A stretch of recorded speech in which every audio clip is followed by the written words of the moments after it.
За өнөөдөр бид энэтхэгийн одоо Утар Прадеш мужийн баруун хязгаарт байдаг Санкисса хэмээх энэ жижигхэн хотхонд ирээд байна.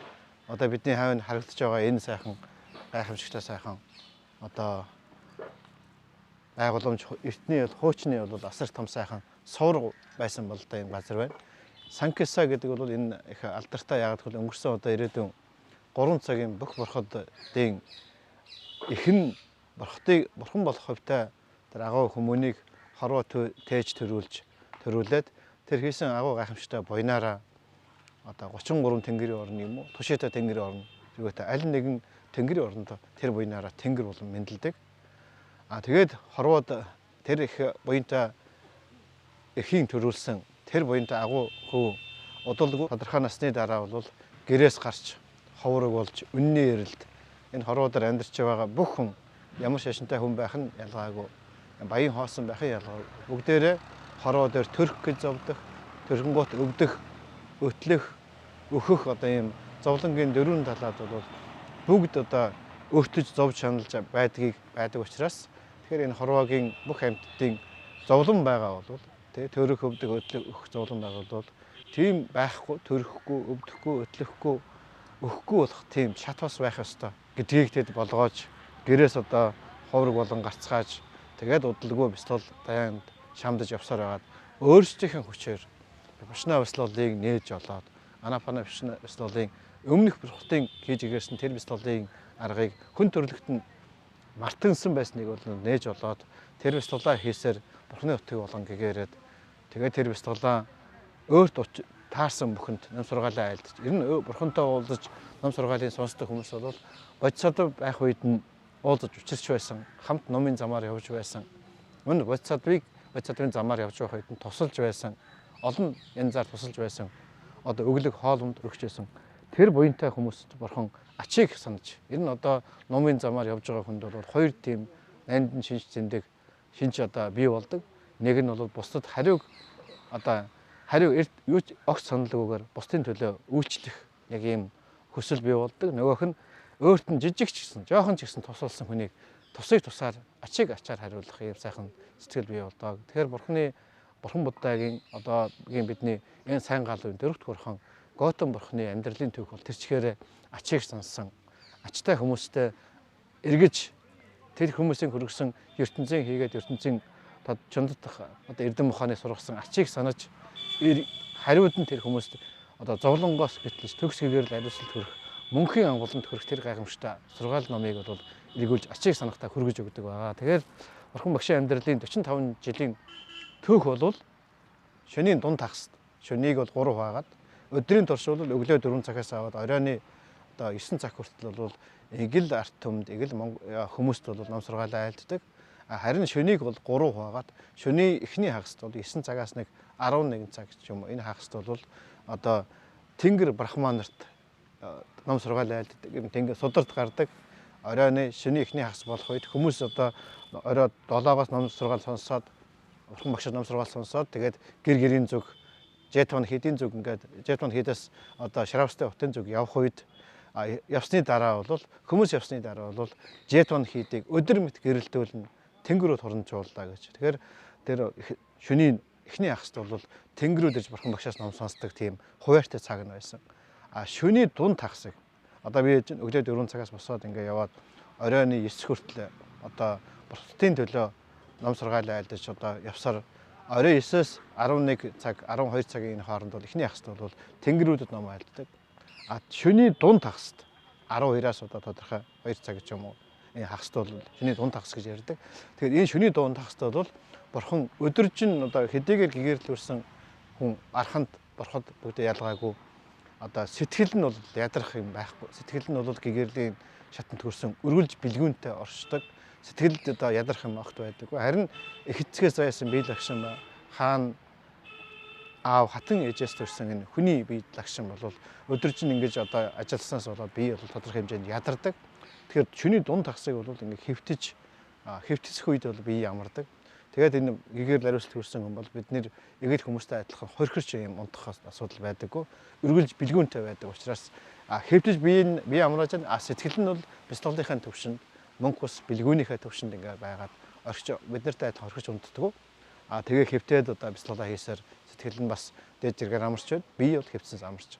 Ширийн сүүлчийн хагас бол одоо 4 цагаас эхлүүлээд одоо ингээд босож одоо тодорхой хэмжээнд алхаж одоо чанграм мөн гэж алхаж бяцлал хийдэг талбай дээр алхаж бяцлал ихэ биенийхээ жилийг гаргаад тэгээд суугаад бурхан бол бяцлал самадид орон суудаг байсан. Самадид орон бяцлал хийгээд суухдаа яах вэ? Одоо ирж байгаа шинэ өдрөд одоо хэн ном айлтах вэ? Энэ 100000 ертөнцийн хөрд энэ бидний амьдарч байгаа энэ ертөнцийгээд 100000 ертөнцийг одоо бурханы өөрийнх нь очиж чадах 100000 ертөнцийн хөрдөд хаана хэн буянтай хүн гэх өнөөдөр ном сургаал сонсох цаг нь болсон хүн ямар хүн байна вэ гэдгийг одоо хүн хийгээд одоо тэнгэр брахман нар хаанч байсан ялгаагүй олж тогтоогоод тэгээд тэр хэрвээ ойрхон байвал бадраагаа аваад андыг дагуулад одоо жетон хийдийн одоо өмнөх хаалгаар гардаг байсан. Хэрвээ хол байсан бол хол байгаа бол тодорхой хэмжээний ич дээр тэр хүнтэй очиж тэр тэнгэр брахман нар шаардлагатай бол тэнгэр брахман байсан бол тэнгэр брахманыг ертөнцид хуруу энчтгийн төдөд бол очиж тэр хүнтэй уулзаж тэр хүнтэй бол тэр хүний өөрийнх нь одоо бэкграунд нь ямар суур одоо ямар маягаар сургаал ном айлдвал одоо хэрвээ одоо самади бяцлаглыг олон төрлөдөө хийсэн бол самади бяцлаглын сэдвэр одоо тэр хүнтэй ярих ч юм уу. Бэлгүүний одоо чиглэлээр олон төрлөдөө хөгжүүлсэн одоо чадвартай хүн бол бэлгүүний сэдвэр ярих ч юм уу. Сахил санмарын холбоотой шилагийн талаар одоо олон төрлөдөө пармига хөгжүүлсэн бол шилатарын тулгуур айлдах юм. Эсвэл өглөг буйн одоо шамдаж байсан. Тийм бол өглөг үений талаас ч айлдах юм. Их мэтийн бурхны нөгөө уулзаж учирсан хүнтэй хүн хийгээ тэнгэр брахман ном сургаал айлдахдаа тэр сонгодог аргууд нь тухайн хүнийг бол ягаад гэвэл тэр олон бурхан одоо дэвэнгор бурхантай анх уулзсанаас хойш тооцоолчгүй дөрөн гол 100,000 галын турш энэ хорвоод олон сая жива төрөл авч явах үедээ тэр олон хүмүүст уулзаж учирч тэр олон хүмүүсийн суур одоо юуг мэддэг байсан учраас тэгээд тэр одоо тэр хүн тааруул ном сургаал айлддаг байсан. Тэгэхээр энэ манай бурхан маань 45 жилийн турш сая миний хэлсэн бурханы цагийн хуваар бол манай 10 хоногийн бяцлаглалын цагийн хуваартай яг адилхан байдаг. Тэгэхээр энэ ийм 45 жилийн турш өөртөө учирсан уулзаж учирсан бүх хүнд тэнгэр брахма хүн болгонд ном сургаал айлдж ачаар хариулсаар явсан. Өөрийнх нь утгатай очиж өөрийнх нь аавд өөрийнх нь аавынхан хаан ордонд нь хаан ширээн дээр нь суулгаж агаад ном сургаал айлцаар агаад аав нь бол гэгэрлийн шатанд төрж суудал дээр тийм ээ хаан ширээн дээр сууж агаад арханд болон гэгэрсэн байдаг. Мөн өөрийнх нь одоо сүгөө хөвөлж өсгсөн Пражапати Готами хэмээх одоо асар их нь бас мөн бурхан багшаас одоо сахил санамаар хүртэж анхны сахил санамаар хүртсэн эмэгтэй хувраг болсон. Тэгээд явандаа бяцлаглалдаа шамтцаар байгаад одоо гэгэрлийн шатанд төрж одоо энэ гайхамшигтай буянтай хүүг төрүүлсэн одоо хүүг өсгсөн тэр сайхан буйныхаа ачаар бол одоо нирваны амгалан төрч мөнхийн амгалан төрч одоо болсон бурхан багшийн хүү арахуул мөн ялгаагүй одоо хан хүү байх үе ихнэр одоо тэргүүтээ бүх хүмүүс бол гэгэрэл төрсөн. Харин энэ бүх үйл явдал болсны дараа бол 33 одоо Тушита тэнгэрийн оронд өөрийнх нь яг төрүүлсэн их Махамая тэнд одоо Тушита тэнгэрийн оронд одоо эрэгтэй тэнгэр болон төрсөн байсан. Тэгэхээр 33 тэнгэрийн оронд очиж одоо ээжтэй бас ээжийнхээ ачийг ихийнхээ ачийг хариулах хэрэгтэй байдаг. Тэгээд одоо та бүхэн мэднэ Шаравастай хотын Жетон хийдийн тэр одоо дөрвөн одоо хос ич хэдийг үзүүлсэн тэр газар ич хэдийг их бүх бурхтын ич хэд үзүүлдэг газар ич хэд үзүүлээд Шаравастай хотын одоо Жетон хийдийн тэр бүх бурхтын ич хэд үзүүлдэг тэр газар ич хэдийг үзүүлээд тэндээсээ одоо 33 тэнгэрийн оронд заларч 33 тэнгэр болон залраад бидний амьдарч байгаа энэ гариг ертөнцийн 31 давхрахтай ертөнцийн тэнгэр брахман нар бүгд цугласан байсан. Мөн дээрэс нь энэ бидний эргэн тойронд байгаа нартаа сартаа 10,000 ертөнцийн хурданд байгаа тэнгэр брахман нар бүгд цугласан байсан. Тэр газар бол өөрийнх нь их одоо тэнгэр болон төрсэн байсан. Их нь бол хүрэлцэн ирсэн. Тэгээд тэр их болон тэнд бол борооны улирлыг 3 сар өнгөрөхдөө бол тэр хорон цугларсан тэнгэр брахман нарт 3 сарын цагийн туршил Абидармын одоо ном сургаалыг айлтсан байдаг. 3 бурхны сургаал ном бол 3 Типитака гэж хэлдэг. 3 сав аймаг гэж хэлдэг. 3 сав аймаг нь бол лам хуврагуудын одоо зориулсан Винай сахилын ёстой холбоотой Винай судрын аймагуд бай. Эгэл арт төм зориулсан айлтсан судрын аймаг бай. Тэгээд бяцлаглалын одоо өндөр шатанд хүрэх үед ойлгодог ухаардаг одоо нарийн одоо төвчнийг айлдсан Абидарма гэж Илтэд номын одоо аймаг гэсэн ийм 3 сав аймаг бурхан багш айлдсан байдаг. Тэр эхний одоо 2 Типитакаг бол хүний ертөнцид тийм ээ уулзаж учирсан бүх хүмүүс одоо сургаалын айлдсан. Харин Абидармын Питакийг бол энэ 33 тэнгэрийн оронд тэр их олон цугласан тэнгэр брахман нар хийгээд өөрийнхөө ихийг ирэхэд их нь бол бурхан багшийн баруун гарт талд ирж одоо тэр туршид тэнгэр 33 тэнгэрийн оронд тэр Эндэр тэнгэрийн ордонд ингээд залран ном сургаал айлтгад бол их нь бол бурханы баруун талд ирнэ залран суулаа гэж судалт гардаг. Тэгэхээр тэнд 3 сар бол одоо өөрийнхөө ихийг ачиг хариулж өөрийнхөө ном сургаал хийхдээ одоо амьдрал мөнгө бус юм аа. Зовлонтой юм аа. Одоо энэ биеинд бол би гэх юм байхгүй. Гэх энэ одоо хоосон чанарын энэ гайхамшигт сургаал номыг ихтэй ойлгуулж энэ тэнгэрлэг энэ жаргалтай энэ бие ч гэсэн агшин хорон бүр өөрчлөгдөж хоёрч байгаа шүү. Энэ мөнхийн жаргал шүү. Төр зүрийн жаргал шүү.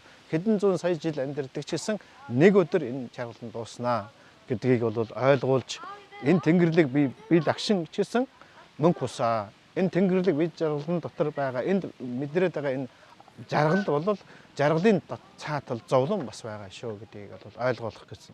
Дээрээс нь энэ тэнгэрлэг энэ бие агшин энэ сайхан зүйлдээ энэ бие энд мөнхөд бие оршин гэж өөрийгөө одоо биегээ бие гэж энэ бие бүх юмыг өөрийнх нь эдг хөрөнгийг бол минийх гэмээр ингэж андуурч байгаа нь бол бас үе юм аа. Энэ биенд бие гэх юм байхгүй. Энэ биенд үүсэж байгаа мэдрэмж бие биш, минийх биш гэдгийг бол ихтэй хийгээд тэнд хорон цугласан тэнгэр брахман нарт ойлгуулна гэдэг бол амаргүй асуудал байдаг учраас одоо Абидармын 7 бат байдаг. Тэр батыг бол бурхан багш 3 сарын турш айлдсан байдаг. Ер нь бол бидний амьдарч байгаа энэ одоо ертөнцид бол зөвхөн хүмүүс амьдардаг. Бидний амьдарч байгаа энэ ертөнцид бол илт харагдаж байгаа бол адгуус амьтад байна. Мөн доошоо бол одоо адгуус амьтдын амьтаас гадна доошоо бол бэрд амьтад байдаг. Тамын амьтад байдаг. Мөн асуур гэж юм.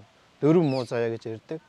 Тэгэхээр энэ одоо там бэрд гэдэг нь бол хүн өөрөө амьтан алах, худал хэлэх, хулгай хийх, арх тамхи, мансар ус үйл хэрэглэх одоо буруу одоо бэлгийн харьцаанд орох, бусдын их нэртэй нөхөртэй явуулдах гэх мэт иймэрхүү одоо нүгэлт үйлийг хийсэн тэр үеийн одоо хүн дүр дагавраар бол одоо дараа төрөлдөө бол тамийн төрөлд бол төрөхөөр болдог.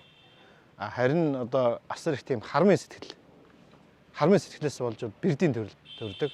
Энэ бэрдүүдийн нэг ерөнхий байдал нь юу байдаг вэ гэхээр одоо асар их том амтаа, асар их том одоо гэдэстэй гэвч хоолой нь юм маш нарийнхан. Тэгээ асар их том юм аваад идчихсэн ч гэсэн хоолой нэг нарийнхан учраас өөрөө их нарийнж хармалж ирсний гайгаар бол одоо юм бэрдийн төрөл авдаг. Адгуус амьтад бол мэдээж одоо мунхаглал ихтэйгээс болж одоо тэнэглэл ихтэйгээс болж сайн мууг ялгах чадваргүй, сайн мууг ялгаж буруу зөвийг ялгахгүй тоохгүйгээр хамаагүй дураараа одоо нүгэл хийж явсны буйнаар бол адгуус амьтны төрөл төрдөг. Хүн бол тэнгэрлэг сайхан буянтай үйл хийгээд одоо бас доод төрлийн юм үйл хосолсон төрөл бол хүний төрөл байдаг. Тийм учраас бид заримдаа одоо энэ биеэр одоо тамийн зовлонгч мэдрэх нь байдаг. Тэнгэрлэг жаргалагч мэдрэх нь байдаг. Ийм холимог байдаг. Тэнгэрүүд бол бидний дээр хүний ертөнцийн дээд тал бол 6 давхар тэнгэрийн орон байгаа. Давхар төрөө. Тэнгэрүүд бол хийсэн буйнаараа, сагсан сахилаараа, өгсөн өглөөгөөрөө ингээд их эцгээ асарсан сайхан асарсан буйнаараа тэнгэрийн төрөлд одоо төрдөг.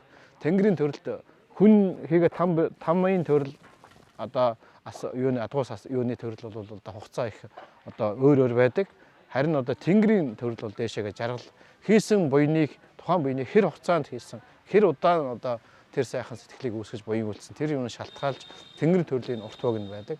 Одоо хүний ертөнцийн дээр хамгийн ойрхон байгаа бол одоо туршид юуны их дөрвөн их хаад дөрвөн махранзын одоо орон байдаг. Энэ бол 9 сая жил наслдаг. Гэх мэтээр ингээд 6 тэнгэрийн орон дээш явах тусам одоо ясаад хамгийн одоо дээдлийн тэнгэрийн орон бол баг 5-6 сая жилөө насалдаа гэсэн юм тооцоо байдаг. Тэгэхээр хийсэн буйнаар бол тэнгэрийн орон төрд юм байна. Тэрнээс дэшээ одоо самади бяцлал хийгээд анхаарлаа төвлөрүүлээд одоо сэтгэлээ нэг үзэр туулгаад одоо хүсснээрээ төвлөрүүлэх юм чадвартай болоод ихээр самади гүн төвлөрлийн шатууд явж эхэлдэг. Гүн төвлөрлийн шатууд бол эхлээд бол эхнийд бол 4 шат байдаг. Эхний энэ 4 шат нь бол энэ биетэй тулгуур анхаарлаа төвлөрүүлж байгаа энэ төвлөрөл маань бие дээрээ тулгуурласан. Энэ бие сэтгэл хоёроо хамтдаа энэ төвлөрөл байдаг учраас энэ төвлөрсөн самадынхаа буйнаар бол дараа төвлөлдөө тэр биетэй брахма ертөнцид төрдөг. Биетэй брахма ертөнцид 4 самадыг нь тус бүрийн 4 үйллэлээр нийтдээ 16 давхрах самадыг одоо брахма ертөнц байдаг. Энэ брахма гэдэг нь ариун ертөнц гэсэн. Тэгэхээр энэ брахма ертөнцид бол самади бяцлаглалын буйнаар бол тэнгэрийн орон төрсөн бол одоо 6-700 сая жилээр амьдардаг бол брахманаар бол галвын турш. Зарим нь бол одоо маха гал, бүр их гал, зарим тооцоо шиг галвын турш одоо амьдардаг юм тооцоол байдаг. Мөн самадыг цаашаа хөгжүүлээд 5 дахь самади, 6 дахь самади, 7 дахь самади, 8 дахь самадыг ингээ яваад их юм бол энэ самадын орн сэтгэл бие оюун маань биегүүгээр төвлөрч эхэлдэг. Биетэйгээр байх нь одоо бас их тээртэй болж эхэлдэг учраас биегүүгээр оюун ухаан одоо бие дааж төвлөрч эхэлдэг учраас энэ одоо энэ самадыг хөгжүүлсэн хүмүүс бол биегүү брахма ертөнц. Энэ бол 4 давхар ертөнц байдаг. Тэгэхээр энэ тэнгэрүүд бол хүмүүс бол бид нар бол энэ хорвоо дээр бурхан багш хорвоо залраад одоо мөнх хүс гэж ярихад бол бид нар элтэд бол гадны ертөнцийн мөнх хүсийг бол харах нь идэх юм байдаг. Одоо өнөөдөр бид нар ирж байгаа замд бол одоо хүмүүс нас барчсан хүмүүс оршуулгын үйл ажиллагаа явж байгаа ингээ харагдаж байгаа. Хүн элтэд одоо хөгширж байгаа нь харагдаж байгаа. Өтөлж байгаа нь харагдаж байгаа. Өөрийгөө ч гэсэн бид нар тийм ээ. Тэгэхээр энэ нөгөө бурхны заадаг одоо зовлон үнэн гэдэг бол бурхан бид нар бол элтэд мэд хүний ертөнцийг элтэд мэдэрдэг. Тэгээд одоо мөнх хүс гэдгийг бол элтэд мэдэрдэг. Тэгээд бурхны заасан энэ хоёр одоо бэлгүүн дээр тулгуурлаад бие гэж юм байхгүй одоо хоосон чанарыг бол хүн энэ хоёр тулгуурлыг хөгжүүлсэн энэ хоёр бэлгүүнийг хөгжүүлсэн хүн бол 3 дахь тэрийг бол хөгжүүлээд цаашаа явах бололцоотой байдаг. Харин энэ бурхны заадаг энэ 3 гайхамшигтай гол одоо 3 бэлгүүнийг хөгжүүлэх асуудал бол тэнгэр брахманарт бол маш хэцүү бэрхшээлтэй байдаг. Тэр тэнгэр брахманар асар их баяр одоо жаргаланд хийсэн буйныхаа үрээр бол асар их жаргалантай амьдэрдэг. Тийм ээ. Тэнгэр бол одоо асар их үзэсгэлэнтэй байдаг. Тэнгэр брахманар асар үзэсгэлэнтэй байдаг. Асар олон одоо урт олон зуун сая жилийн турш олон галбын турш жаргалантай байдаг учраас тэнд бол зовлон гэж одоо харагддаг. Зовлон гэж хэлэхэд бол ойлгохтой хэцүү. Тийм ээ. Тэгээд тэнд бол мөнх хүс гэдэг ойлголтыг одоо тэдэд өгөхд бол хэцүү. Ягаад гэвэл тэдэн сая жилийн турш байгаад байсан учраас тэд нар бол одоо ерөөсө мөнх хүс гэдгийг ярихд бол ойлгоход нь хэцүү байдаг. Тэгээд дээрэс нь бие гэх. Одоо тэрийг тэнгэрдэг жаргал, тэр бурхан ертөнцийн тэр жаргалыгаа бол мөнхийн жаргал. Энэ тэрийг мэдэрч байгаа бие өөрөө мөнхөд орсон гэж ойлгодог, ийм хаардаг учраас тэнгэр брахманарт бол би энэ бие бол одоо мөнх ус юм гэдгийг ойлгоход маш хэцүү. Дээрэс нь энэ биеинд одоо мэдрээд байгаа энэ сайхан жаргалтай мэдрэмжчгээс нь дотроо чамайг зовоох шинж чанарыг агуулж байгаа шүү гэдгийг ойлгоход бол амаргүй байдаг. Мөн энэ тэр мөнхийн одоо тэр сайхан тэр галбын турш жаргалыг эдлээд байгаа энэ бие гэж бодож байгаа энэ бие чинь энэ бие сэтгэл чинь мөнхөд дэвш оршихгүй шүү. Энэ ч гэсэн бие гэх юм байхгүй.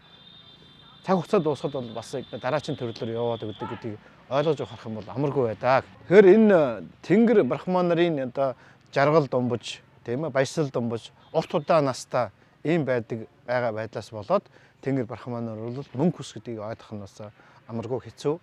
Зовлон гэдгийг ойлгох нь амаргүй. Бас мөн бие гэх тэр их жаргал думбааж байгаа, тэрийг мөнхийн жаргал, тэр мөнхийн жаргалыг эдэлж байгаа, тэр мөнхөнд амьдарч байгаа хүн би өөрийгөө мөнхөд гэж оршдог гэж ойлгодог. Учираас бол энэ бие биш, минийх биш гэдэг энэ бурхны энэ 3 дахь одоо бэлгүүнийг ойлгоход бол маш амаргүй байдаг учраас одоо бурхан багш өөрийнхөө ихэн бас ялгаагүй ийм байдалтай байгаа учраас ихтэй ойлгуулах олон тэнгэр брахманарт одоо намсаргаал айлдаж зовлон юм мөнх ус юм бие гэх юм байхгүй гэдэг энэ бэлгүүнийг ойлгуулахын тулд 33 тэнгэрийн оронд очиж одоо абидармын намсаргаалыг айлтгахаас өөр аргагүй болсон. Ер нь одоо бурхны айлдж байгаа бүх сургаал өхөн бясалгал хийж гэгэрлийн шатанд хүрэхэд одоо бүх юм одоо зориулагдсан байдаг.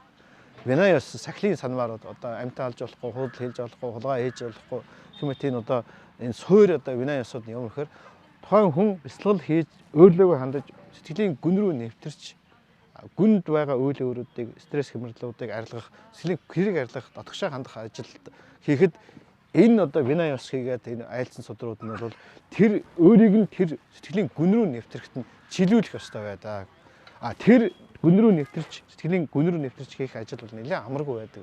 Тэр нь ямар нэг саад болох зүйл байхгүй байх ёстой учраас Винайос судрын Винайос шийдвэл лам хоргуудын сахил санвар яагаад 227 болсон гэхээр тэр бүх ёсыг сахижээж гадны саадгүй болдог. Гадны саадгүй болоход нөгөө хүн бяцлаглалаа саадгүй хийж агаад сэтгэлийнхээ гүн рүү нэвтэрч тэгээд нэвтэрснээрээ сэтгэлийн гүн рүү нэвтэрч гүнээс нь үйл өөрийг устгаж тэгээд сэтгэлээ гүнээс нь сайхан цэвэрлээд гүний ямар ч одоо өөрийгөө зоох үйл өөрийгөө болгох дахиж төрөх өвдөг өдөх үйл өөр ер нь бидний өөрийн хийсэн үйл өөр л бидний зовоож байгаа болохоос биш гадны ямар нэгэн зүйл байдаггүй. Тэгэхээр тэр бүх үйл өөрүүдийг устгах тэр бүх сэтгэлийн хэрүүдийг арилгачвал тэрний оронд мөнхийн амрам болон гэзэж өвдөхгүй өдлөхгүй болох юм шатан төрдөг. Энэ бол дотоод сэтгэлийн ертөнц рүү нэвтрэх, дотоод сэтгэлдээ хийх мэс заслын бол гайхамшигтай аргыг бол бурхан хүн төлөвтөн заасан юм байгаа. Тэгэхээр энэ одоо Винайосын судрууд бол бас яг ялгаагүй тэр дотгошоогоо нэвтэрч сэтгэлийн гүнээр нэвтэрч тэр үеийн өрийг устгах сэтгэлийн гүнийг хэрийг бүрэн арилгах ажилд хийж явж байгаа лам хуургууд одоо тодорхой нэгэн юм байдлаар саад бий болж исэн учраас тэр юуныг дахиж одоо тэгж болохгүй гэж ингэж 20 маягаар бол Винай сахилын ёсод бий болсон ийм нарийн төвхтэй байдаг. Винай аймаг дотор эгэл хар хүнд бол 5 сахил сахих. Мөн одоо бурхны одоо залуу хуураг болоход тийм ээ Шраманер болоход бол 10 сахил сахидаг. Бүрэн одоо 20 нас хүрээд одоо Упсамбата бүрэн одоо төгс сахил санварыг хүртэж Бикку юу одоо хуураг болох үед бол 227 сахил сахидаг ийм учиртай байдаг. Нэг жишээ хэлэхэд жишээлбэл одоо бурхан багш лам хуургуудыг өндөр орон дээр тийм ээ өндөр орондоор унтахыг бол хориглосон бас нэг Винай одоо 227 сахил дотор нэг сахил байдаг. Тэр сахил үүссэн шалтгаан нь юу гэхээр нэг өдөр нэг залуу лам бяцлал хийгээд орон дээр ингээд суугаад бяцлал хийжсэн. Тэгтэл одоо эхнэр нөхөртөөгөө одоо ямар нэгэн байдлаар маргалдаад тэг гэрээсээ зүхтаад өөрийнх нь эцэгхийн гэрлөө гүйж явсан нэг задаа хөөхөн одоо нөхрөөсөө одоо зүхтаж яваад тэгээ тэр нуугдахын тулд тэр харсан чинь тэр нөгөө өндөр орон дээр нэг залуу лам хүн бяцлал хийгээд сууж байхад нь орон дуугуур нь ороод нуугдсан байсан. Удалгүй нөхөр нь ирээд тэр ламаас та миний эхнэрийг харсан уу гэж асуусан. Тэгэхэд нь одоо бяцлаглалдаа одоо гүн нэвтэрсэн, төвлөрсөн байсан учраас тэр эмэгтэй ирээд орон дуугуур нуугдсныг бол тэр залуу хуураг бол мэдээгүй. Тэгээд удахгүй бас тэр нэг залуу лам хуураг байсан учраас тэр нөхөр нь бол тодорхой хэмжээнд сэжиглэж хардаж эргэн тойрныг ингэж одоо юу тэр лам хуургийн амьдарч байгаа байрыг нэг одоо нэгжиж яваад орон доороос нь одоо эхнэрээ харсан. Тэгээд тэр эхнэрийгээ бол тэр ламтаа хардаж тэр бяцлаглалд умбож байсан. Хэрвээ тэр чигээрээ цаашаа бяцлаглалдаа одоо хин нэгэн саад болоогүй байсан бол одоо тодорхой хэмжээнд одоо хүрэх байсан тэр хүний бяцлал саадуулж дээрэс нь тэр лам хуургийг тэр одоо хүн зодож цохиж одоо их асар их нүгэл өвлдсөн байдаг. Энэ явдлаас болоод энэ явдлаас хойш бурхан багш лам хуургуудыг өндөр орондоор доогуур нь одоо хүн ороод багтахаар тийм өндөр орон дээр бол унтахыг бол хориглосон сахилын Винайос үүссэн юм. Тэгэхээр энэ Винайосыг хүмүүс гарахтаа буруугаар ойлгоод ингээл асар их юм хориглосон хүний эрхийг боогдуулсан ч юм эсвэл одоо буддын шашны юм туйлрал гэж ойлгоод байгаа нь бас тийм биш юм аа. Энэ бол яг нөгөө бяцлаглалд шамдаж байгаа хүмүүсд энийг хориглолчвол бас одоо дараачийн хүмүүс бас сургамж болоод одоо дараачийн лам хувргууд одоо өндөр орондор унтахгүй доогуур нь ороод хүн ороод багтахааргүй тийм орондор унтчихвол ямар нэгэн байдлаар тэр бяцлал хийж байгаа лам хүн тийм саад цаашдаа бяцлаглалд нь саад болох тэр сэтгэлийн гүн рүү нэвтэрч сэтгэлийн хэрэг бүрэн арилгаж одоо амар авалтанд хүрэх тэр замд нь саад болохгүй тулд хэмэтэр ийм Винайосоо бий болсон байдаг. Судрын аймагуд бол судар бол эгэл жилийн хүмүүсд бол одоо буян үйлдэхээс ахуулаад одоо энэ буян үйлдэх хэрэгтэй, сахил санваар сахих хэрэгтэй гэмээр энэ зөв зам руу хүмүүсийг хөтлөөд явандаа бол тэр сургаал судрыг сонсож байгаад тухайн хүн анапана бишнэ бяцлал хийгээд урамтаагаар бяцлал хийгээд одоо гэгэрэл чатанд судрын аймаг бол асар гайхамшигтай үүрэг үүсгэдэг. Харин энэ одоо бидний хойно ирээд байгаа энэ газар бол одоо бурхан багш одоо энэ хороо заларсан бүх бурхад 33 тэнгэрийн оронд очиж ээжтэй хийгээд брахманарт ном айлдаад одоо хүн төрлөختөнд Абидармын номыг одоо тэнд айлдаад тэгээд энэ газар бууж ирдэг энэ хин ачийг хариулж бууж ирдэг энэ газар бол ирээд одоо бидний ярьж байгаа энэ бол бурхан багшийн Абидармын ном содортой их холбоотой одоо зүйлийг бид нэр одоо ярих хэрэгтэй болно. Яагаад Абидармын зүйлийг ярьсан бэ гэхээр би түрүүн хэлсэн Брахма тэнгэрүүд бол тэнгэр Брахма нар тэр жаргалдаа болсон асар урт настай учраас өөрийгөө мөнхийн жаргаланд одоо энэ хөвөрөө байна гэж андуурч ойлгох байдаг учраас тэр андуурлыг нь ойлгохын тулд тэр хүмүүс бол Брахманд Абидармын судрыг бол айлтгахаас Абидарм гэдэг нь өөрөө илтэд ном гэсэн үг. Яг тэгвэл дээдийн ном гэсэн үг. Энэ бол ойлгож ухаарахад амаргүй илтэд мэдэрчээжд ойлгоно гэхээс биш одоо өөрөө биеэрээ тулж ээж өөрлөгөө хандж ээж бяцлал хийж ээж нэвтэрч ээж ойлгохоос өөр аргагүй гэдэг аргагүй энэ одоо ном сургаалыг айлддаг энэ одоо судрын аймаг учраас бол энийг Абидамма гэж нэрлэдэг юм аа. Тэгэхээр энэ Абидармын судар дээр яадаг хөр яг л одоо Винай ус ч юм уу судрын усанд бол хүнийг бол эрэгтэй хүн, эмэгтэй хүн тийм ээ сайхан царайтай царайгүй хөгшин залуу гэдэг энэ мигаар бол ярьдаг бол Абидармын судар дээр бол эрэгтэй эмэгтэй гэсэн ойлголт байхгүй. Хүнийг зөвхөн оюун ухаан матер гэдгээр нь ялгаж эхэлдэг. Өөрөөр хэлбэл хүнийг одоо өөрөөр хэлбэл энэ орчны шинжлэх ухааны талаар ярих юм бол одоо ингээл микроскопоор харж ийн гэсэн үг болж байна. Тийм ээ? Микроскопоор хараад хүний биений одоо эд эсийг ингээ хараад ирэхлээр тэр эд эсийг нь одоо эрэгтэй хүн ба нэмэгтэй хүний эс байна гэж ялах боломжгүй. Эсвэл эсвэл ижилхэн байгаа. Дотроо бол бид нэр цус хүмүүс арс яс бол бүгд ижилхэн. Дотроо бол тэр нь бол 90 эмээр ялах боломжгүй байдаг. А тэгэхээр Абидармын судрыг ингээд судрын нь бол хүнийг яа тэгэхээр одоо хүнийг одоо задлж ингэж одоо тэнгэрүүдэд өөрийг нь тайлбарлах гэдэг шүү дээ. Тэнгэрүүдэд тайлбарлахад тэнгэрийн одоо тэнгэр төр болоод төрсэн, Брахма болоод төрсэн байгаа. Тэр одоо ээж Брахма багш ээж ч гэсэн ээж энэ Абидармын сургаалыг айлтахад ээж нь бол өөрийгөө ингэж одоо өөрлөгөө хандаад өөрийгөө микроскопоор харж байгаа юм шиг, эрдэнэтгээр нь харж байгаа юм шиг харж эхэлнэ гэсэн. Тэгэхээр өөрийгөө хараад эхлэхдээ яг хөө бид нар юунаас өгдөг оюун ухаанаас тогтдог. Одоо их эцгээс яасан бие лагшин байна. Тэгэхээр матер оюун ухаан хоёр байна гэсэн. 33 тэнгэрийн оронд бурхны айлдсан Абидармын одоо судрууд Абидармын 7 бот байдаг. Тэр Абидармын 7 ботыг бол одоогоор бол Пали хэлэн дээр байна. Санскрит хийгээ төвд монгол хэлэн дээр орчуулдаг байгаа. Харин эртний одоо хятад хэлэн дээр долоолонгийн орчуулсан гэсэн түүх байдаг. Абидармын 7 ботыг бас мөн дэлхийн одоо өөр ямар нэг хэлэн дээр орчуулдаг байгаа. Яг тэгвэл тэр орчуулахад нэлээд амаргүй их хэцүү. Одоо нэр томьёонууд нь бол амаргүй байдаг. За тэгэхээр бурхан багш 33 тэнгэрийн оронд очиж ээжтэй хийгээд гол асуудал бол өөрийнхөө ээжийг одоо ээжтэй одоо тэнгэрлэг одоо бие лагшиг олсон. Энэ бие лагш нь өөрөө одоо хэдийгээр тэнгэр оронд төрсөн ч гэсэн олон зуун сая жил одоо энэ тэнгэр оронд энд амьдрах ч гэсэн агшин хорон мөр бас мөнх усын үйл явдал энэ бие лагшинд чинь сэтгэл оюунд чинь мөнх усын одоо хоёр өөрчлөлт явагдаж байгаа гэдгийг бол ойлгох. Мөн одоо ээжийнхэн энэ бие лагшинд одоо энэ одоо тэнгэрлэг жаргаланд омбож байгаа. Энэ жаргалангийн одоо нөгөө талд энэ бол жаргалан зовлон хоёр бол зоосны хоёр тал байдаг. Энэ тэнгэрлэг жаргалан хийгээд Брахма ертөнцийн Брахмагийн самадагийн жаргалан энэ жаргалангийн цааталд энэ жаргалан энэ хэвээрээ байгаасаа гэсэн одоо сэтгэл бас байдаг. Тэгэхээр энэ жаргал маань жаргалангийн цаатал зовлон бас нуугдж байгаа гэдгийг ойлгуулахын тулд Абидармын судрыг айлтсан байдаг. Мөн энэ одоо тэнгэрлэг бие лагшин тэнгэр олон сая жилийн турш тэр жаргалан донд амьдарч байгаа. Мөн тэнгэрлэг одоо самадигийн хүчээр төрсэн Брахма ертөнцийн Брахмагийн тэр жаргаланд бол тэгээ хэдэн галуун турш амьдарч байгаа учраас энэ гайхамшигт жаргалан би мэдэрч байна. Энэ жаргалан би минийх, энэ жаргалантай би гэмж байгаа энэ би минийх гэж ингэж ойлгож байгаа. Энэ би ч гэсэн энэ дотор бас би гэх юм байхгүй, минийх юм байхгүй. Энэ мөнхийн биш шүү гэдгийг л одоо ойлгохын тулд Абидармын судрыг одоо 7 их одоо ботыг бол айлтсан байдаг. Тэгэхээр Абидармын бот болоод ирэхлээр яа тэгэхээр би түрүү хэлсэн Винай аймаг бол одоо лам хургуудын сахил санамартай холбоотой.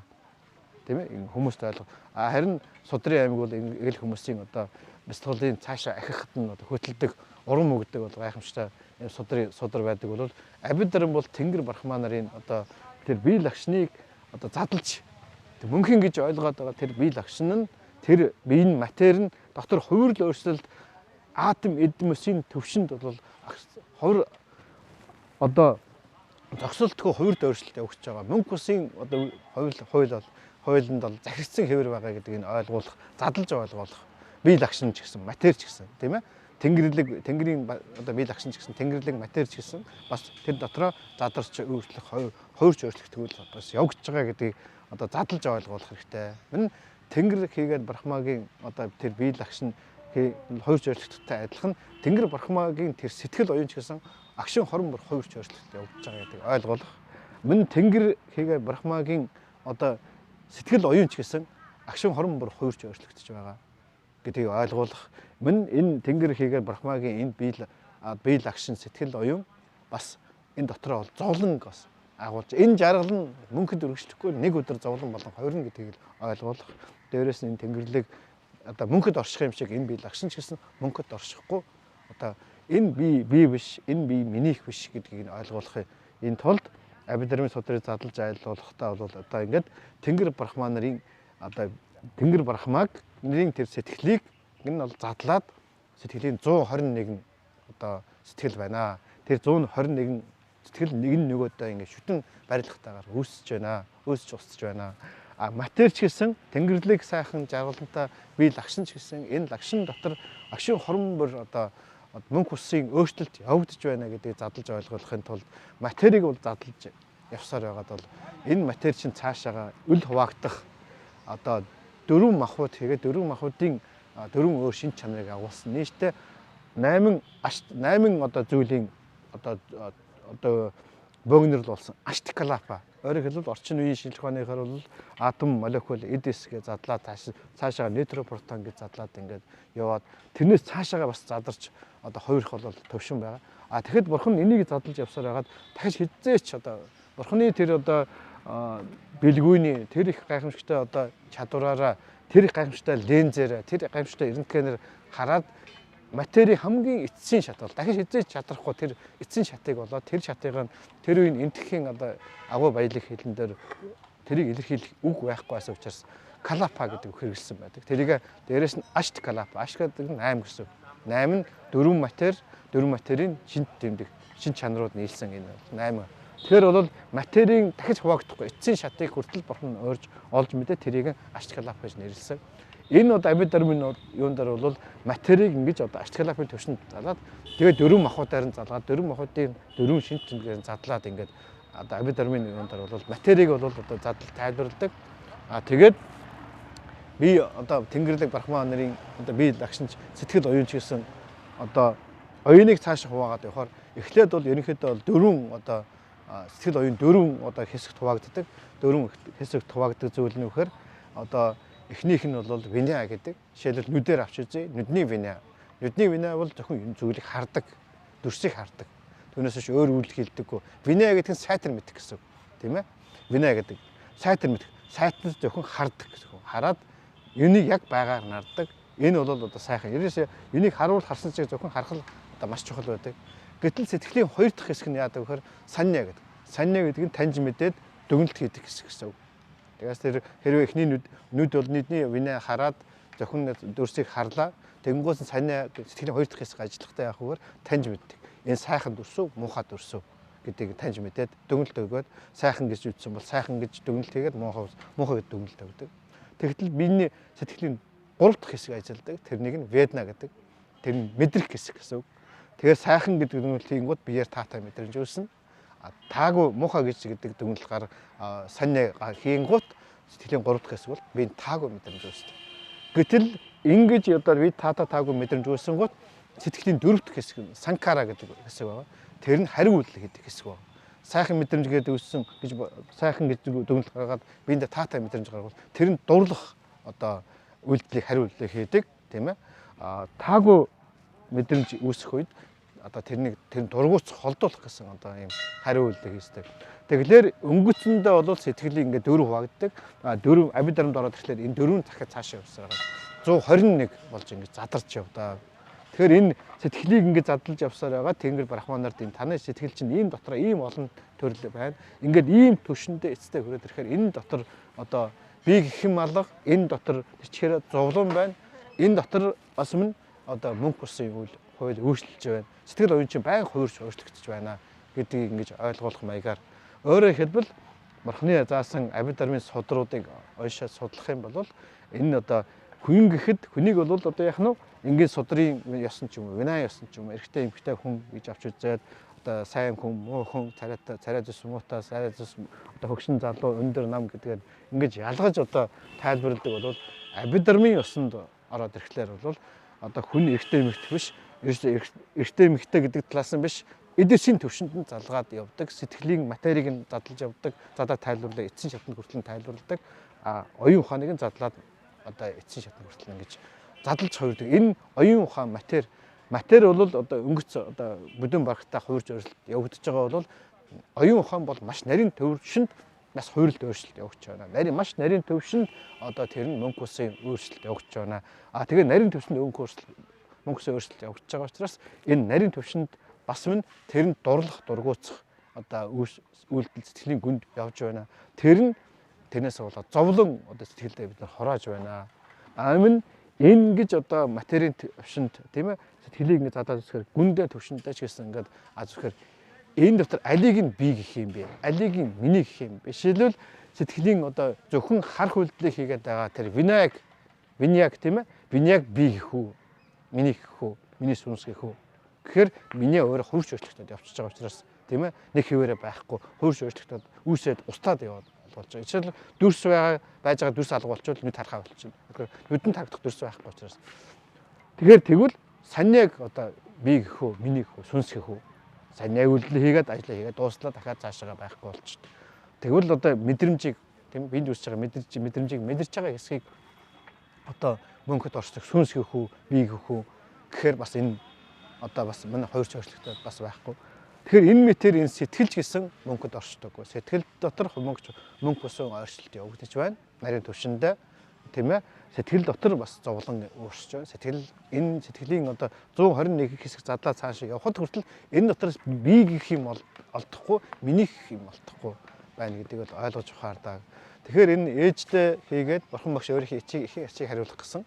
Тэгээд ихэвчлэн энэ судрыг абид армын судруудыг ингэж айлдаж 3 сарын турш айлдахад бол ээж нь хийгээд тэргүүтээ тэнд турлсан олон брахма тэнгэр брахма нар одоо тэр бурхан багшийн тэр одоо асуудлыг тийм нарийн төвшөнд материйн бүр нарийн төвшөнд энэ ингэж задлаад явхад бол энэ брахма тэнгэр брахма нар хийгээд эднэр бол асар их хурц ухаантай одоо амжилт байдаг учраас яг бурхан багш ингэж задлаад явхад яг тэднэр бол тэр материйг яг материйн төвшөнд нь өөртөө биеэрээ хараад би өөрийнх нь тэнгэрлэг одоо тэр сайхан гайхамшигтай баяр баясгалд өмсөн бие лагшин ч гэсэн тэр самадыг баясгалд өмсөн тэр брахма нарын бие лагшин ч гэсэн одоо материйн төвшөндөө оюун ухааныхын төвшөндөө энэ бол мөнх ус юм байна.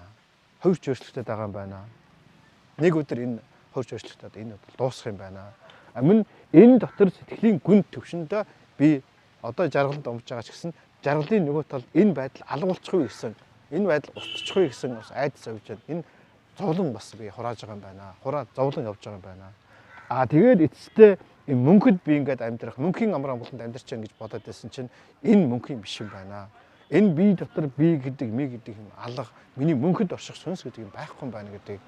Энэ одоо бид нар минь 7 одоо ботыг бархан багш айлдаад 3 сар айлдаад дуусахад бол тэр их олон тэнгэр бархан нар ийм нарийн төвшөнд үннийг ойлгоод тэгээ ээж нь одоо бяцлал хийсээр байгаад энэ тэнгэрлэг би тийм ээ тушида тэнгэрийн оронд төрсэн энэ бие лагшин чинь мөнх ус юм байна. Энэ сэтгэл миний сэтгэл оюун мөнх ус юм байна. Энэ тэнгэрлэг бие лагшин сэтгэл оюун энэ хоёр өөрөө зовлон дотор агуулж байна.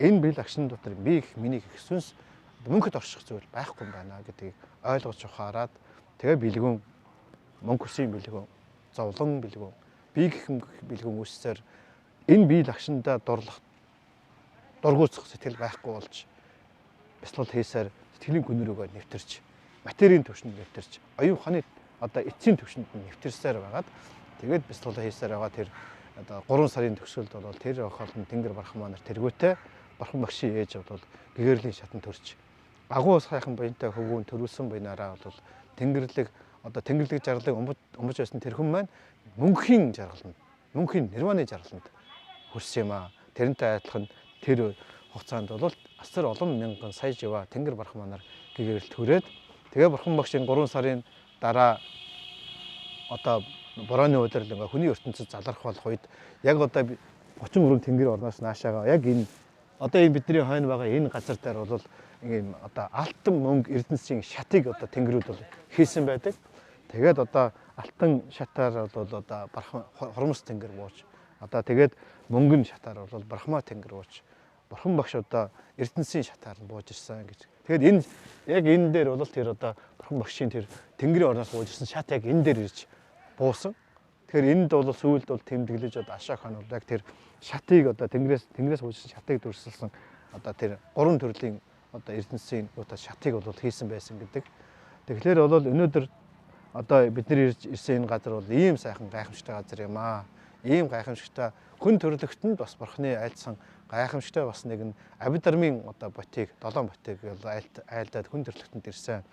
За ингээд 33 тэнгэрийн оронд бурхан багш өөрийнхөө ихийг ачийг хариулах гэж тэн залраад тэнгэр брахманард сургаал номоо айлдсны энэ буйнаар хүн төрлөختөнд бурхны 3 дахь айлдсан сургаал номын 3 сав аймгийн хамгийн гайхамшигтай нь болох Абидармын одоо сургаал ном Абидармын ботод одоо өсөх сайхан боломж өртсөн. Тэгэхээр одоо бурхан багшийг 33 тэнгэрийн оронд одоо 3 сар номын айлдвар одоо энэ Абидармын сургаал номыг айлдаж байх үед яадаг гэсэн хэрэг одоо мэдээж тэнгэрүүд бол одоо өөрсдийнх нь тэнгэрлэг жаргаландаа омбосон тэнгэрлэг хоолоороо хоолж байдаг. Брахман нь самадигийн хоолоор хооллож байдаг. Харин бурхан тийм ээ тэр бүхнээс илүү агуу гайхамшигтай бурхан хэдийгээс гэсэн бурхан бол дандаа хүний бие лагшиндаар төрдөг. Хүний бие лагшинд хүн бурхан болон гэгэрдэг. Тэнгэр брахмадын биенд бол брахматыг болон гэгэрдэггүй. Тэгэхээр бол одоо энэ бурхан багш маань одоо хаана хатан ээжээс одоо заяасан та бид нартай адилхан ийм бие лагшинтай байсан учраас тодорхой цаг болоход бол энэ материалын хоол хэрэгтэй болдог. Тэгэхээр бурхан багш одоо яг материалын хоолыг хүртэх цаг бадарчилж явах цаг болох үед яадаг байсан гэхээр тэр тэнгэрийн одоо 33 тэнгэрийн оронд өөрийнхөө ичидээр бүтээсэн бурхныг бүтээж үлдээгээд одоо эргээд ирэх хүртэл ийм зүйлийг айлдаж бай гэдгээр нь бол одоо ингэж захиж үлдээгээд өөрөөр програмчилж үлдээгээд тэгээд тэндээс бол өөрөө бол энэ хүний ертөнцид дээрээс Уттар Кру гэж одоо энтхийн одоо Дели хот одоо Харьяана мужийн тэр газарт бол одоо бадарчилж хоолунд одоо материалын хоолойг олоод тэгээд одоо Манасаровор гэж энтхийн одоо Хямлан уулын одоо тэнд бол Манасаровор гэж гасар гайхамшигтай ариун уул одоо нуур байдаг. Тэр нууранд бол тэнгэр брахманаар ирж одоо усанд ордог усан дөрж ундаалдаг тийм гайхамшигтай нуур байдаг гэж ярьдаг. Тэгэхээр тэр нуурын дэргэд одоо очиж тэр олсон бадраа хүртээд тэгээд тэр одоо нуурын уснаас одоо хүртэж одоо хүртдэг байсан гэж. Тэгээд тэр үед одоо бурхан багшийг одоо тэр Шравасты хотын тэнд эд шүдийг үзүүлэх тэр гайхамшиг хараад 500 залуус одоо хуурах хүрт болж Шарибутрын шав болцгаасан. Энэ 500 одоо шав ямар ч хэвтэй бэхээр урдын олон төрлөөдтэй урдын бурхтын үед бас Абидармын ном сургаалыг судалж байсан юм одоо хүмүүс байдаг. Тэгээд тэр буйныхаараа бол энэ цаг үед бурхан багш ичид үзүүлэхийг хараад Шарибутрын шав болцгаасан. Тэгээд тэр 500 шав бол бурханаас бол Абидармыг хүртэх ёстой анхны шавнар болж. Тэгэхээр одоо бурхан багшийг Уттар Крүгээс ном сургаал одоо сонсоод одоо бадраа хоолоо аваад тэгээд тэр одоо Манасаровор гэмэх тэр нууран дээр одоо хоолой зоглоод байх үед бол Шарибутар 500 шавын хамт тэнд одоо хүлээж уулздаг байсан. Тэгээ бурхан багш одоо хүртэл өнгөрсөн одоо 24 цагийн хугацаанд тэнгэр брахманарт ямар одоо сургаал ном айлдсанаагаа тэр 7 ботынхаа айлдсан хэсгийг бол Шарибутар тэргүүтээ тэр 500 одоо лам хуургуудад бол давтаж айлдсан. Тэрийг нь бол Шарибутар тогтоогоод 500 шавнартайгаа ингэж өөрөөр хүн төрлөختийн төвхөнд бол хамгийн түрүүд Абидармын ном сургаалыг бол ер нь дэлхийн төвхөнд бол хамгийн анхны Абидармын ном сурсан хүмүүс бол тэнгэр брахманар юм. Хүний ертөнцид бол Шарибутар тэргүүтээ анхны тэр нь 500 шавнар байсан юм аа. Тэгэхээр тэр 500 шавнараар Шариб дамжиж одоо Абидармын 7 бот одоо пайлын хилэн дээр цогцоороо байгаа. Манай Монголд ч гэсэн бид нэр аваачсан байгаа. Одоо бид нэр Судрын аймагуудаас тодорхой хэмжээний орчуулга хийж байна. Энэ одоо Абидармын ботыг орчуулах бэлтгэл рүү орж байна. Яг тэр шууд одоо Абидармын ботыг орчуулах бол нэлээд амаргүй. Судрын судрыг орчуулж явах үед тэрэн дотор Абидармын одоо судар дотор гардаг зүйлүүд бол явж байгаа учраас тэрийг орчуулах бэлтгэл хийж тодорхой асуудрыг орчуулж байгаад явандаа бас монгол хэлэндээ Абидрим 7 нот бас тодорхой хотуудыг бол орчуулах төлөвлөгөөтэй байгаа. Тэгэхээр өнөөдөр бидний энэ хойно ирсэн энэ газар бол ийм гайхамшигтай түүхийг агуулсан. Зүгээр нэг одоо тэнгэрийн оронд очиод бурхан багш 3 өдөр царааны борооны үйлдэл өнгөрөөгөөд ээжийнхээ нэг ачийг хариулаад зүгээр буугаад ирсэн биш. Энэ давхар Абидримын сайхан сургаал намын хүн төрлөختөнд үлдээсэн ийм гайхамшигтай үйл явдал юм аа. Тэгэхээр эхийн ачийг хариулахдаа ер нь одоо бурхан багшийн их бол үнэхээр буянтай хүн юм. Энэ гайхамшигтай хөвгүүний төрүүлээд тийм ээ энэ тэр хөвгүүн нь энэ тэнгэр ихийг брахман нарын одоо их багшуулж энэ ертөнцийн хүмүүсийг одоо ямар нэгэн шашны хүлээссэн гэртэлгэж цэвэр шинжилгээний үндсэлтэй ямар шашны ялгаагүй бүх хүмүүс зориулсан гайхамшигтай сайхан анафана бишнэслийг нээж болж хүмүүсийг гэрлэн замд хөтөлсөн ийм сайхан хөвгүүнийг төрүүлээд энэ одоо 45 жилийн турш бурхан асар олон тэнгэр брахман нарыг гэрэл төрөсөн. Дээрээс нь энэ ээж нь энэ гайхамшиг төрүүлээд одоо тэнгэрийн оронд төрсний буйнаар бурхан багш тэнгэрийн оронд очиж тэнгэр брахманарт энэ Абидримын ном сургаалыг айлдаж тэр энэ эхийн одоо буйнаар бол энэ хүн төрлөختөнд энэ сайхан бурхан багшийн 3 дахь сав аймаг хүн төрлөختөнд үлдэх юм сайхан боломжийг өгүүлсэн юм. Тэгэхээр бурхан багшийн их бол үнэхээр буянтай хүн тэр хүний ачаар бол хүн төрлөختний хийгээ тэнгэр брахман нарын одоо бурхан багшийг бол тэнгэр брахман нарын хүн хийгээд тэнгэрийн их багш гэж одоо нэрлэдэг нь ийм учиртай юм аа. Тийм учраас өнөөдөр хийгээд ирээдүйд монголчууд маань энэ бурхны энэ дагшин газруудаар аялан ирэхдээ энэ Санкиса ирж энэ сайхан гайхамшигтай газрын одоогоор харагдаж байгаа нь бол одоо эртний одоо сүм хийдийнх нь соврууных нь туур мэт юм байгаа боловч энэний цаана бол асар гайхамшигтай түүх байгаа. Энд одоо өнгөрсөн удаа ирээдүйд мөнхөд орших бурхан багшийн нирваны гайхамшигтай энерги байгаа. Өнгөрсөн удаа ирээдүйд бүх цаг үеийн бурхтын 33 тэнгэрийн оронд очиж ихээхэн ачийг хариулаад бууж ирдэг. Бүх бурхтын бууж ирдэг ийм сайхан газар бол монголчууд мөн ирж мөргөж залбирч бясалгал хийж энэ газар байгаа энэ сайхан бүх бурхтын шингэлсэн сайхан нирваны энергид мэдэрч буян их хураах сайхан боломж байна.